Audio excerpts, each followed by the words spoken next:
வணக்கம், வெல்கம். இது சிம்பிளி சமையல். நான் உங்கள் ரேகா. எல்லோரும் நலமுடன் இருக்க இறைவனை வேண்டுகிறேன். இன்னும் 2-3 நாளில் விநாயகர் சதுர்த்தி வரப்போகுது.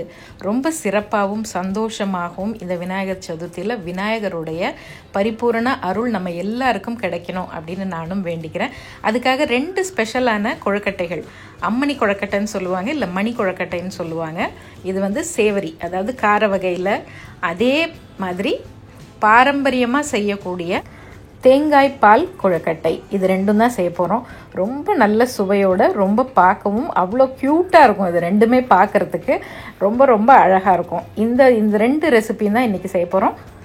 ரொம்ப சுவையாகவும் ரொம்ப ஈஸியாகவும் நான் கடையில் வாங்கின இடியாப்ப மாவு வச்சு தான் இந்த 2 ரெசிபியும் இன்றைக்கி செய்ய போகிறோம். இது மட்டும் இல்லாமல் 2 வகையான பூரண கொழுக்கட்டை, விநாயகர் சதுர்த்திக்கு செய்கிற ஸ்பெஷலான பிடி கொழுக்கட்டை, அப்பம், அது மட்டும் இல்லை சுண்டல். இந்த ரெசிபீஸோட லிங்க் எல்லாமும் டிஸ்கிரிப்ஷன் பாக்ஸில் இருக்குது. உங்களுக்கு எது தேவையோ அதை பார்த்து நீங்களும் செய்யுங்க. பார்க்கறதுக்கு முன்னால் நம்மளுடைய சிம்பிளி சமையல் சேனலை மறக்காமல் சப்ஸ்கிரைப் பண்ணிக்கோங்க. பெல் ஐக்கான் ஹிட் பண்ணுங்கள், ஆல் பட்டன்.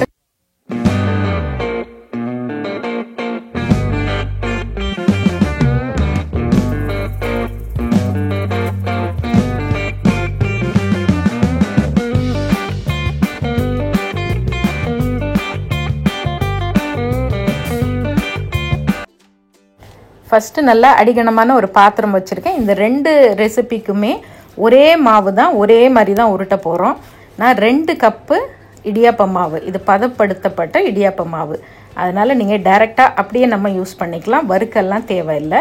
அதில் 2 கப்பு மாவு, 1 கப்பு மணி கொழுக்கட்டைக்கும் 1 கப்பு மாவு பால் கொழுக்கட்டைக்கும். அதனால் 2 கப்பு மாவு எடுத்திருக்கேன். இதில் ஒரு 1/4 டீஸ்பூன் உப்பு கலந்துக்குங்க.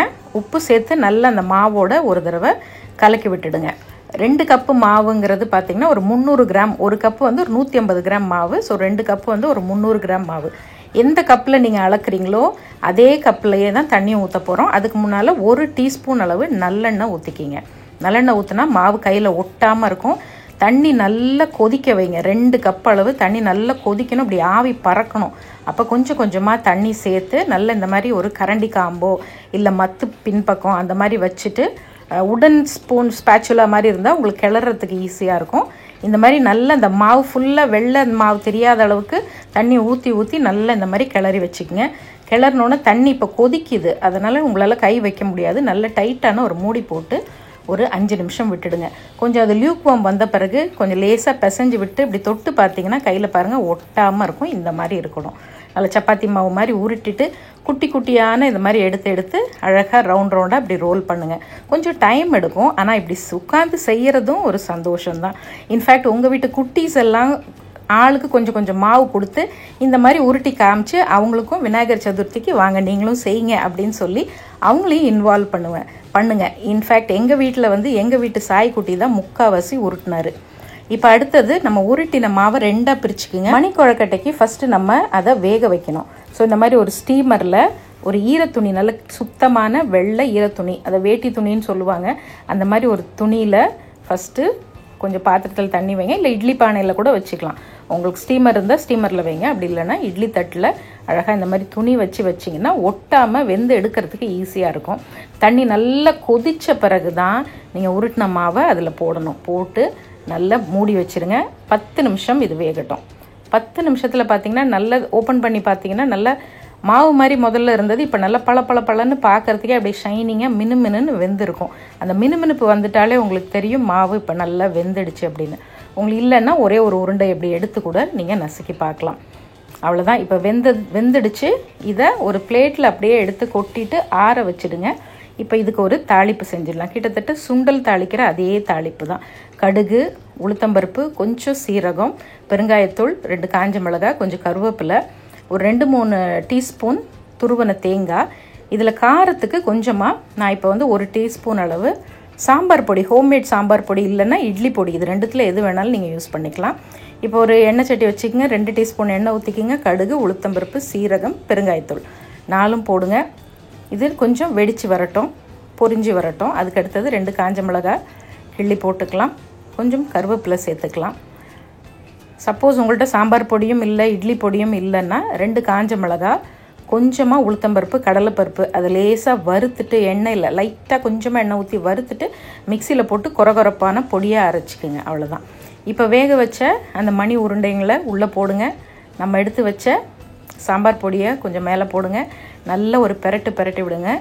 நீங்கள் இட்லி பொடி போட்டால் உப்பு போட தேவையில்லை, ஏன்னா இட்லி பொடியில் உப்பு இருக்கும். 2 பொடி போட்டாலும் செம்ம டேஸ்டியாக இருக்கும். கொஞ்சமாக இதில் நான் சால்ட் போடுறேன். கூடவே துருவின தேங்காயும் போட்டு நல்ல ஒரு பெரட்டி இறக்கி விட்டுட்டோம்னா அவ்வளோதாங்க. ரொம்ப குயிக்காக செய்யக்கூடிய மணி கொழுக்கட்டை ரெடி. இப்போ கார கொழுக்கட்டை நமக்கு ரெடி ஆகிடுச்சு. அடுத்தது நம்ம இனிப்பு கொழுக்கட்டை செய்ய போயிடலாம். ஃபஸ்ட்டு 200 கிராம், அதாவது 150 கிராம் அரிசி மாவு நம்ம உருட்டி வச்சுருக்கோம் பால் கொழுக்கட்டைக்கு. அதனால் 200 கிராம் வெல்லத்தை நல்லா இடிச்சிட்டு அதில் ஒரு 50 ml தண்ணி ஊற்றி நல்லா கொதிக்க வச்சுருங்க. பாகெல்லாம் தேவையில்லை, பாகு பதம் வேண்டாம். நல்லா கொதிச்சோன்னே வடிகட்டி வச்சிடலாம். ஸோ இப்போ நமக்கு வெள்ளை கரைசல் ரெடி ஆகிடுச்சு. அதுக்கு அடுத்தது இந்த பால் கொழுக்கட்டைக்கு பார்த்திங்கன்னா நம்ம மணி கொழுக்கட்டையில் வேக வச்சு போட்டோம், இதில் அப்படியே தான் போட போகிறோம். அடுத்தது 1 டேபிள் ஸ்பூன் நெய் போட்டு 3 டீஸ்பூன் அளவு தேங்காய் துருவலை போட்டு லேசாக வறுத்து எடுத்து வச்சுக்கலாம். கொஞ்சமாக திக்கான தேங்காய் பால் ஒரு 200 ml எடுத்து வச்சுருக்கேன். இப்போது ஒரு கடாயிலையோ இந்த ஸ்டீமர் நான் யூஸ் பண்ண இந்த கடாய் வந்து பார்த்திங்கன்னா இட்லி பானையும் யூஸ் பண்ணிக்கலாம், ஸ்டீமராகவும் யூஸ் பண்ணிக்கலாம், கடாயாகவும் யூஸ் பண்ணிக்கலாம்.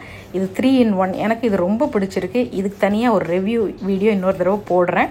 இப்போ தண்ணி 3 கப் தண்ணி நல்லா கொதித்த பிறகு நம்ம பாதி மாவு உருட்டி வச்சோம் இல்லையா, அந்த மாவை இப்போது 2 பேட்சாக போடணும். மொத்தமாக ஒன்றா கொட்டிடாதீங்க. தண்ணி நல்லா கொதிக்கணும்.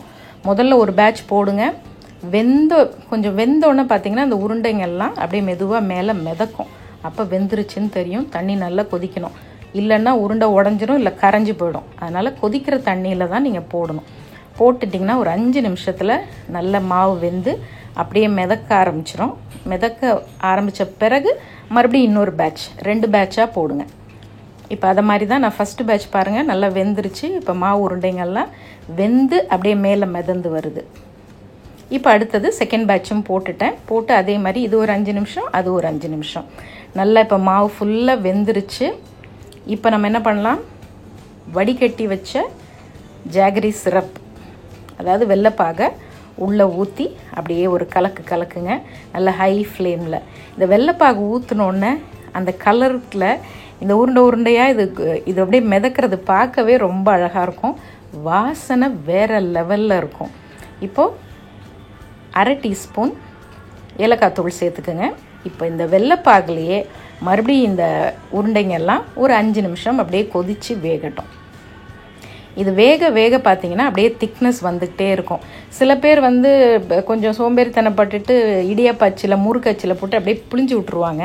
எனக்கு அப்படி செய்கிறது பிடிக்கிறது இல்லைங்க. ஏன்னா அது வந்து ஆறுனோன்னு பார்த்திங்கன்னா அப்படியே பொங்கல் ஆட்டம் ஆகிடும்.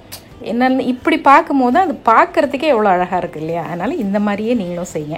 இப்போ அடுத்து வறுத்து வச்ச தேங்காயை உள்ளே போட்டுருங்க. ஒரு கொதிக்கட்டும்.